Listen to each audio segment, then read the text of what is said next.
Quiero saludar a la diputada nacional Margarita Stolbizer. Margarita, muchas gracias por haber venido. Gracias por la invitación. Buenas tardes a ustedes. ¿Cómo te toma este caso? Recién estábamos en el móvil con Marcelo Mayo, digamos que estuvo prófugo 18 días, que tiene que declarar por una innumerable cantidad de causas judiciales y concretas, pero recién mencionábamos la detención hace minutos del esposo de Milagro Sala y nos planteábamos esto. Fue detenida por un acampe social, tiene prisión preventiva cuando parece que no se va a fugar y ahora el esposo de Milagro Sala en Jujuy. Sí, a ver, me parece que lo que está quedando un poco al desnudo es toda una práctica y un sistema que se institucionalizó durante mucho tiempo y se convalidó también de alguna manera. Entonces me parece que lo importante es mirar eso en su conjunto y también mirarlo como una oportunidad de empezar a cambiar algunas cosas que naturalizamos en el pasado y que no debería ser igual hacia adelante. Creo que todos estamos en la obligación de rendir cuentas, la gestión debe ser transparente para todos, la lucha contra la corrupción no es solamente una lucha hacia atrás, sino sobre todo una lucha hacia adelante. Entonces me parece que debemos aprender sobre las cosas que nos pasaron, sobre todo cuando se trata del manejo de recursos públicos.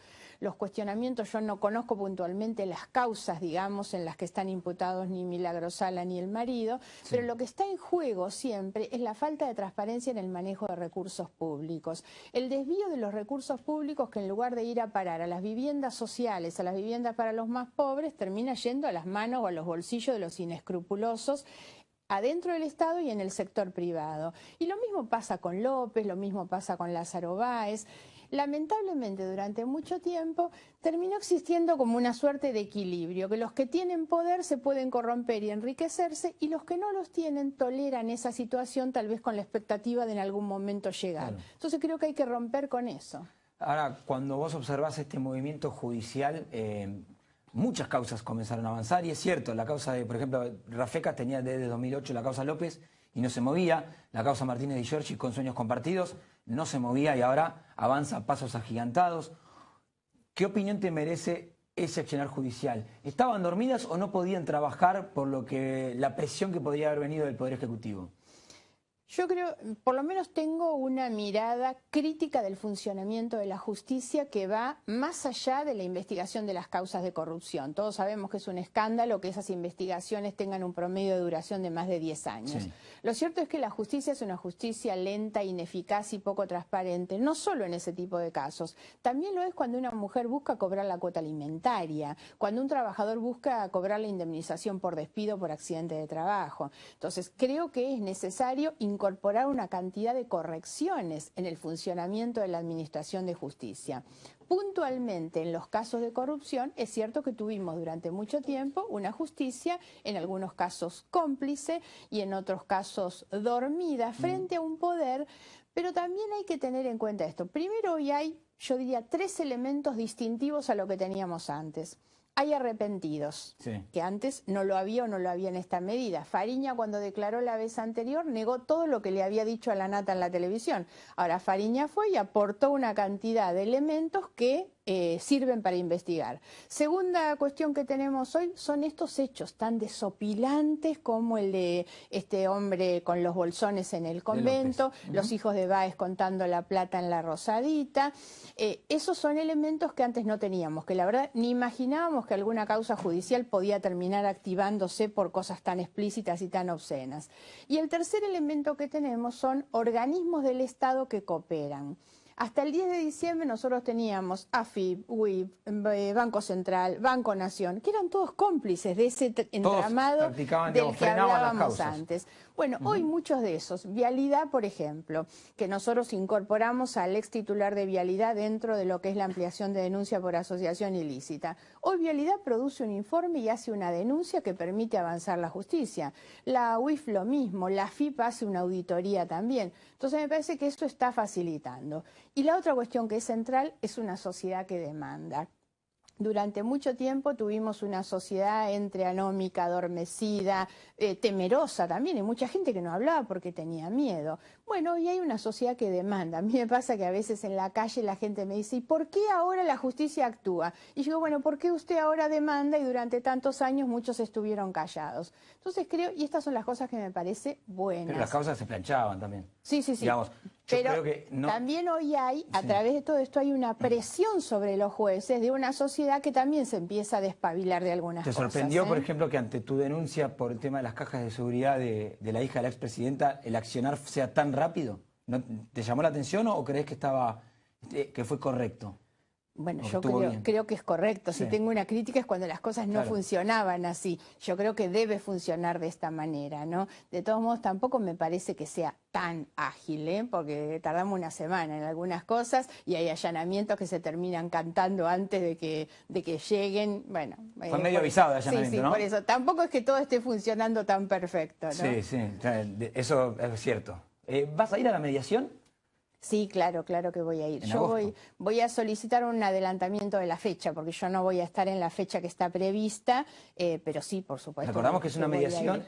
entre... En la instancia civil, recordemos. En la instancia civil. Claro, porque hay una denuncia penal o dos denuncias. Yo de esas no tengo todavía notificación, pero sí sé que hicieron una presentación ante el fiscal Policita, otra por sorteo llegó a la jueza Servini de Cubría y aparte me llegó una citación de una mediadora en lo que sería una demanda por responsabilidad civil por daños y perjuicios. Margarita, usted dice que la lucha contra la corrupción también es hacia adelante. Sí. ¿Estamos en ese camino de organismos de control que realmente controlen, no solo mirando hacia atrás por causas, sino también que controlen al Ejecutivo que hoy está en el poder? Digamos, eso es lo deseable. Me parece que hay cosas que hay que esperar sobre la marcha. Yo creo, se lo planteé al propio presidente en la reunión que tuve con él, creo que fue el 12 de diciembre, hablamos de este tema y, por ejemplo, él me adelantó en ese momento su decisión de someter su patrimonio al mecanismo del fideicomiso. Yo le dije, bueno, eso está muy bien. Igual tengo mis reparos sobre cómo se hizo, ¿no? Pero me Se pareció, hizo parte y parte, claro, digamos, ¿no? me pareció que era una buena decisión. Lo que le dije es, no solo el presidente, que lo hagan todos los ministros, porque si algo tiene como característica este gobierno, es un conflicto de interés permanente entre muchos ¿Y funcionarios. eso se lo prometió? ¿Que lo van a hacer todos los ministros? Él ¿Se lo prometió? tomó nota de todas las cosas que yo le planteaba. Por eso creo es que son muchas las cosas que hay por hacer. Hay algunas reformas legislativas, hay organismos de control, marcos regulatorios. La transparencia implica muchas de estas cuestiones. Conflicto de interés es clave en realidad, sobre todo en un gobierno que vamos viendo en muchas de las áreas cómo algunos funcionarios se durmieron el 9 de diciembre como CEO de grandes empresas y se despertaron el 10 como parte de organismos que tienen que controlar las mismas empresas. Un organismo concreto, por ejemplo, como decía Jorgelina, la Oficina Anticorrupción. Digamos, ¿es independiente que una exdiputada del PRO tenga ese rol tan fuerte institucionalmente? Es otro error también, y también se lo plantea el presidente. Yo creo que Laura Alonso es una persona muy capaz y muy honesta, pero no debió haber estado en ese lugar. En ese lugar debió haber estado alguien con una autonomía absoluta que no diera ningún tipo de señal, digamos, de que no iba a actuar con la autonomía que tiene que tener ese tipo de oficina. Yo creo que no fue una buena señal poner ahí a alguien de tanta identificación con el presidente. Claro, digamos, exdiputada y en un rol que es incómodo porque debe, entre otras cosas, controlar, por ejemplo, lo que sucede con el ministro de Energía. Como para ustedes es incompatible que el ministro tenga acciones en Shell hoy. Sí, pero no solamente eso. Respecto de la Oficina Anticorrupción, Laura Alonso, de quien insisto, no tengo dudas sobre su integridad. No, sacando el nombre propio, digamos, claro, pero, el cargo. no, pero ella tuvo, dos errores, a mi juicio, muy graves en todas estas cuestiones. El primero fue algo que yo considero por parte de este gobierno una cuestión grave, sinceramente. Ustedes recuerdan que la Corte había dispuesto todavía durante el gobierno anterior la obligación de mostrar el convenio YPF Chevron. El gobierno anterior no cumplió y la verdad muchos nos quejamos del gobierno anterior que no cumplía los fallos de la Corte. Y muchos de los que hoy están en el gobierno tenían las mismas quejas que nosotros. Llegaron ellos al gobierno y no solamente no garantizan el acceso a la información pública, sino que la propia Oficina Anticorrupción, sin que nadie se lo diga, dijo que estaba bien y que no hacía falta mostrarlo, cuando hay, insisto, un fallo de la Corte, ¿no? Entonces, eso me pareció realmente grave. Lo otro fue con el tema de los Panama Papers, cuando también sale anticipadamente, sin que ni siquiera nadie se lo pida, decir, no, miren, no hay delito. Sí, no constituye delito. Claro. Entonces yo creo que incluso no solamente no fue una buena señal designarla, sino que además en las oportunidades en que ella ha tenido intervenciones no han sido de lo mejor para mostrar, para dar esa señal de independencia que debería tener. Totalmente. Margarita, yo no soy periodista, ¿no? Pero me gustaría consultarte, ya que estás acá, esta idea que vos tenés de que hay que intentar luchar contra la corrupción hacia el futuro, ¿no? Yo te respeto, te admiro profundamente, pero me preocupa, honestamente. Yo siento que vos tenés el foco demasiado puesto en el pasado, digamos, que estás impulsando con mucha actividad las denuncias y las causas que tienen que ver con el sistema penal, pero yo, digamos, tengo la visión técnica de que el sistema penal llega tarde al problema de la corrupción. Tenemos que anticiparnos, digamos, ¿no? La tragedia de Once es un buen ejemplo de ello, ¿no?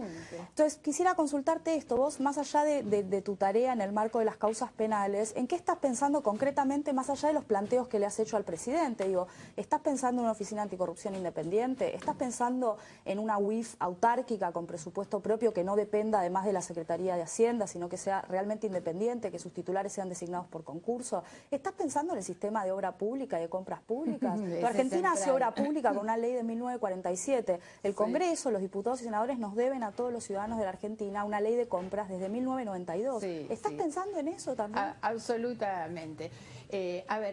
Primero, yo nunca he sido una denunciante serial, la verdad. No anduve haciendo colas en los pasillos de tribunales, no me saco fotos en los pasillos de tribunales y no he hecho cantidades de denuncias ni mega denuncias. Lo que pasa es que pegué justamente con 2 denuncias que las hice con la más absoluta convicción de que cumplo con mi deber de funcionario cuando voy al juez y le digo, mire, acá estos papelitos, pues yo no ando con especulaciones, no soy investigadora, mire, estos papelitos me están indicando que algo raro hay, creo que acá hay un delito y eso es lo que hice. Pero sinceramente mi visión es más una visión que tiene que ver con el adelante. Ahora me estoy yendo a una actividad que hace Directorio Legislativo, que es una de las ONG más importantes que trabaja sobre todo en la Red Latinoamericana de Transparencia Legislativa. Yo formo parte de una red de parlamentarios que tiene como uno de sus programas el Parlamento Abierto. Los 4 ejes que tiene esa red de Parlamento Abierto, uno es la participación ciudadana, pues la verdad es que estamos trabajando también con mecanismos de incorporación y participación en la tarea de control, por supuesto. La otra es rendición de cuentas, la otra es acceso a la información pública. Siempre estoy hablando del plano del Parlamento porque lo primero que debemos hacer los legisladores es eso. La organización Directorio Legislativo, su diagnóstico es terrible. Ellos crearon la organización en el año 99, tienen una estadística de cuántos presidentes pasaron por la Cámara de Diputados y al día de hoy no han podido conseguir la información sobre las cosas que hacemos o tenemos los legisladores. ¿Desde el 99? ¿No? Y no se pudo... Y ellos dicen incluso en su diagnóstico, lo vamos a presentar ahora en unos minutos nomás, pasaron presidentes de todos los partidos políticos desde ese momento y lamentablemente no se ha garantizado. Entonces estamos con estos programas, el otro programa es Ética y Probidad, a ver cómo hacer para poner justamente el Parlamento en esa clave de transparencia imprescindible, porque yo soy una convencida, además estamos frente a una oportunidad, creo que este gobierno debería entenderlo de esa manera y sobre todo creo que hay que hacerlo. El tema de las compras públicas es central, porque si no nos rasgamos las vestiduras. Y yo, mira, bueno, el domingo en Página 12, perdón, Berbisky en su editorial empieza a desandar el potencial proyecto de las asociaciones con artículos, público-privadas, ya bastante concreto lo que le filtraron. No, yo además y deja mucho que desear el nuevo proyecto de obra pública. Como visión general, la frase que vos decías recién, que yo repito muchas veces, no podemos seguir con un Estado que va atrás de los acontecimientos. Esto lo planteo en términos generales frente a todo tipo de delitos, pero en el caso de la corrupción, y comparto absolutamente el ejemplo, la corrupción mata, la corrupción ha tenido costos sociales y humanos en la Argentina, entonces no nos podemos permitir ir viendo a ver si metemos presos. Yo cuando a mí me dicen, ¿va a ir presa Cristina? Y le digo, miren, la verdad no está en mi ánimo, no me preocupa, no creo que la prisión de los delincuentes nos resuelva las situaciones, me preocupa mucho más ver de qué manera hacemos para lograr recuperación de activos, por ejemplo, y cómo hacemos para conseguir que no nos vuelvan a ocurrir las cosas que ya nos ocurrieron. Me parece que eso es más importante y por eso decía trabajar en los marcos regulatorios, en los organismos de control. Creo que esas son las tareas de hoy. Eso va a ser algo que hay que trabajarlo. ¿Cuántos años para sancionar la ley de acceso a la información pública? Sí, teníamos un decreto hace 10 años, se tardó mucho para esa ley, que bueno, bienvenido sea que con algunos reparos se haya aprobado. Vamos a hablar con Federico Noro, ¿sí? Es el hijo de Raúl Noro, te contábamos recién. Raúl Noro, esposo de Milagro Sala, quedó detenido hace minutos nomás en Jujuy y estamos en diálogo telefónico con Federico. Entiendo, Federico, que estás en Jujuy. Buenas tardes, Ramón Indar te saluda. ¿Qué tal, Ramón? Buenas tardes, ¿cómo te va? Bien, a ver, contanos un poquito primero qué es lo que pasó, detuvieron a tu padre, bajo qué cuestión legal quedó detenido Raúl Noro. Sí, lo acusan de asociación ilícita. En la causa de asociación ilícita que cae sobre militantes nuestros y sobre Milagro. Sí. Y esa causa, no hay ninguna prueba documental que acredite que mi papá integraba una asociación ilícita. Él no integra ninguna cooperativa, no ha sido autoridad de alguna cooperativa. En caso de haber asociación ilícita, no ha integrado nunca ninguna cooperativa. Eso se enmarca en una situación de persecución política, de falta de Estado de Derecho, falta de garantías que hay acá en Jujuy. Le libraron orden de detención hoy. Se apersonó él al juzgado, yo lo acompañé, como buen hijo al lado. Sí. Y bueno, la situación de él es difícil porque acá en Jujuy, vos sabés que hay una democracia de bajas calorías, no hay garantías plenas, no hay un Estado de Derecho, una división de Estado de Derecho plena, basta ver el Superior Tribunal de Justicia integrado por 4 exdiputados radicales, basta ver el abuso de poder del gobernador.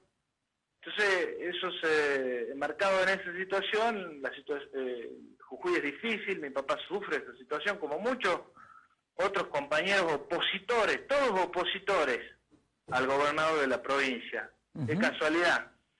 Así que bueno, en esa situación nos encontramos acá en Jujuy. Yo lo estoy acompañando ahora en el hospital Pablo Soria. El juez ordenó que vaya a hacerse estudios médicos. Sabiendo de su situación, presentamos un certificado médico donde acredita su... Pero perdón, Federico, te interrumpo un Sí. segundo. ¿Cuál es el argumento del juez para que quede detenido? Digamos, estábamos recién hablando de... Por testimonios de una supuesta asociación ilícita, por la cual está detenida Milagro. Y algunos otros compañeros más. ¿Cómo, perdón, me repetís? De una supuesta asociación ilícita. Sí, supuesta asociación ilícita. Sí, señor. Bien, Entonces, y por lo visto para el juez hay riesgo de fuga, digamos. Mirá, entiendo que la decisión judicial no es estrictamente judicial. Sí. Mi papá, un tipo que siempre... Todos lo conocen acá en Jujuy, es periodista de La Nación, un periodista detenido, mirá, pues es periodista de La Nación, de Buenos Aires, la Gaceta de Tucumán, y todos saben quién es, saben el prestigio que tiene. Él igual se ajustó a derecho, igual fue al juzgado, yo lo acompañé y se puso a disposición del juez. Así que por más persecución política y falta de Estado de Derecho, nosotros nos ajustamos a la justicia y lo acompañé.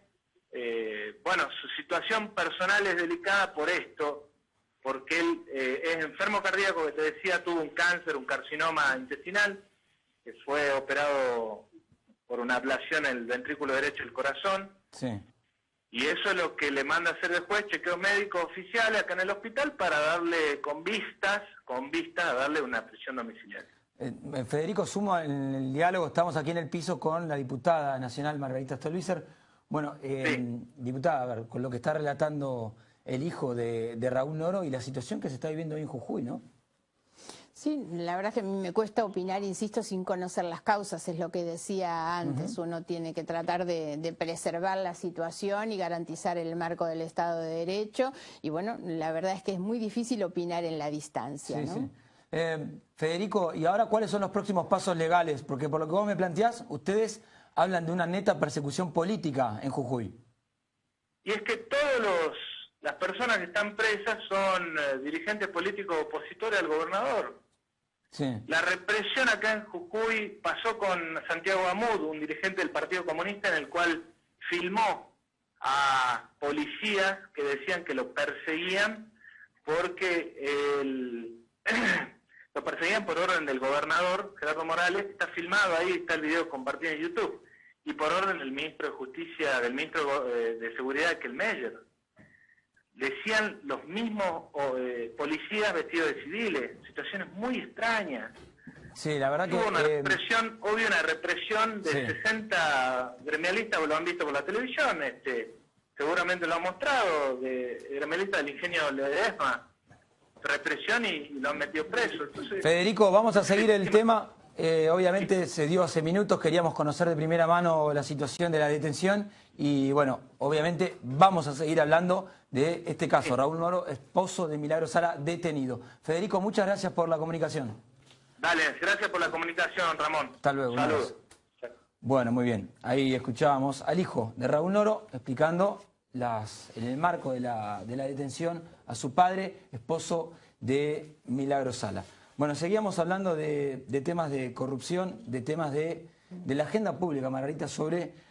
Hoy, por ejemplo, se dio un nuevo Una procesamiento. complicación Sí. que tenemos, ¿no? en relación a esto es que hoy todos hablan de persecución política, ¿no? Entonces yo cuando escucho que Cristina Kirchner habla de persecución política, digo, nos falta solamente que salga Lópezito a decir que lo persiguen políticamente después de haberlo encontrado con los Bolsón y la carabina, ¿no? Me parece que hay una tergiversación tan grande, la proclama del Estado de Derecho viene un poco tardía para alguna gente, ¿no? ¿Vos crees que, digamos, que se está trabajando en un marco de un Estado de Derecho, no de persecución política, como dijo la expresidenta?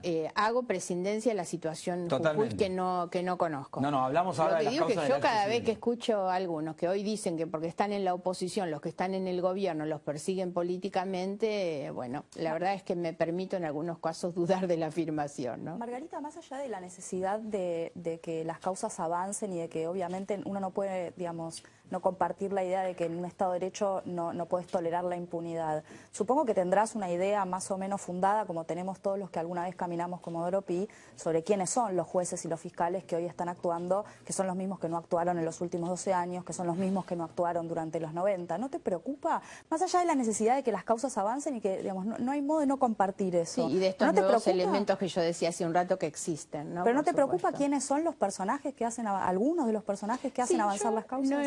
hago esta aclaración de nuevo. No soy caminante de Comodoro Pi, yo he ejercido mi profesión en la provincia de Buenos Aires, nunca hice justicia federal, nunca había entrado a Comodoro Pi, te podía contar con los dedos de la mano las veces que entré a Comodoro Pi en realidad. Por lo tanto, no tengo. He tenido juicio más que nada por las vinculaciones políticas y la poca independencia que muchos de estos tenían en épocas del pasado, ¿no? Ahora, lo que digo es que también nosotros tenemos que hacer funcionar los resortes que tenemos y mejorarlos. Uno es el Consejo de la Magistratura. Que el Consejo de la Magistratura hoy esté llevando adelante una auditoría sobre la gestión de la justicia federal me parece que es correcta. Bueno, hace unos minutos terminó, te hago el paréntesis, la audiencia pública en la cual ya se explicitó que auditores del Consejo de la Magistratura van a auditar, valga la redundancia, a cada juez federal. O sea, esto está avanzando concretamente. Sí, lo que se iba definió hoy. a agregar, yo les comentaba recién un poco sobre los distintos pilares que tiene la propuesta que nosotros tenemos en materia de transparencia legislativa. Creo que en estos puntos también hay que incorporar un mecanismo de transparencia activa y por otro lado de participación ciudadana. Si nosotros en el control de la gestión de los jueces no incorporamos también algún mecanismo de participación y control social, porque también el Consejo de la Magistratura, no nos olvidemos que está compuesto por los representantes del Ejecutivo, del Judicial, del Legislativo. Pero cada vez que... Entonces, sí, perdón. hay que buscar también Sí. mejorar un poco esos mecanismos. Sí, en parte fue eso lo que dijo por lo menos el kirchnerismo en 2013 cuando quiso que Claro. el Consejo de la Magistratura fuese electo y que hubiese una participación ciudadana en cómo se decidía quiénes son los jueces. No, eso era una aberración, un disparate desde el punto de vista jurídico y por esa razón fue declarado inconstitucional. Una cosa es que participe la comunidad desde afuera, pero activamente, legitimado por supuesto. Otra era la idea de que fueran electos los que van a ir ahí. Yo decía siempre, un juez haciendo una campaña para llegar. Imagínense con la baja transparencia que tiene la campaña política y de los partidos políticos, un juez juntando fondos para hacer una campaña electoral, la ¿Y cómo verdad. regularía entonces la participación de la ciudadanía en la justicia?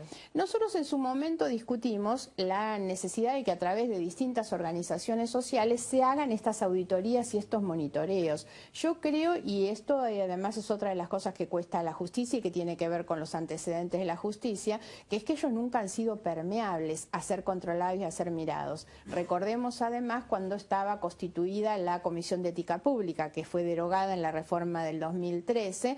Entre otras cosas, nunca se constituyó, no hubo voluntad política general, pero no la hubo sobre todo de los jueces, porque la Corte decidió que ellos no iban a participar, ¿no? Claro. Entonces, siempre han sido impermeables a cualquier mecanismo de auditoría externa. Y yo creo que nosotros tenemos que legitimar esto de la misma manera que el tema del pago del impuesto a las ganancias, ¿no? De hecho, todavía no presentan sus declaraciones juradas los jueces de la Corte. Claro, por eso no pueden estar No presentan declaraciones exentos. juradas. no pueden estar exentos de las obligaciones que el resto tiene. Eso me parece que son los mecanismos de mejora del funcionamiento del Estado de Derecho, porque no nos quedamos en las cuestiones formales, y yo creo que esa es una, y creo que el Congreso también tiene que activar un poco en estas cosas. Y ahí parece tener, digamos, cierta razón cuando la expresidenta dice, a mí me juzga Bonadío, y empieza a sacar archivo de Bonadío, se empieza a hablar de estas cuestiones de la justicia, y es cierto, uno termina en el medio diciendo, la justicia tiene que avanzar, pero ¿qué justicia es la que avanza? Cuando uno ve la carrera de algunos jueces, dice, ¿está impartiendo justicia o está jugando su partido político? Hay que ser cuidadoso en este punto. Sí.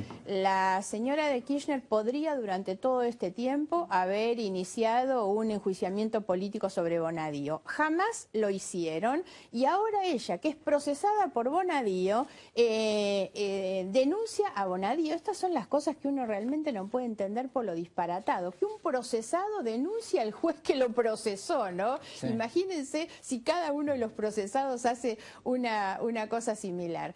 Me parece que por eso digo, hay que tratar de mirar las cosas con alguna objetividad, ¿no? Y el posicionamiento político que se toma en función de las conveniencias y las oportunidades creo que no es bueno.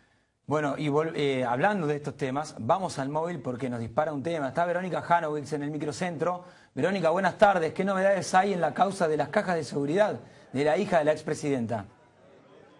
Muy buenas tardes, Ramón. Así es, desde las 4 menos cuarto que están aquí de la Fiscalía y del Juzgado, también ingresó Carlos Berardi, el abogado de la familia Kirchner, y estamos hablando de dos cajas de ahorro, no de seguridad, una caja de ahorro en dólares y una caja de ahorro en pesos que van a ser abiertas, estarían siendo abiertas, en estos momentos, y a la brevedad tendríamos algún tipo de información. Sabemos que hubo movimientos realmente muy grandes en las cajas, sobre todo en las de dólares, tanto de ingresos y de egresos. Y el mismo día, o sea el jueves, que el juez Ercolini determinó esta actuación, la hija de la presidenta, estamos hablando de Florencia Kirchner, sacó $40.000.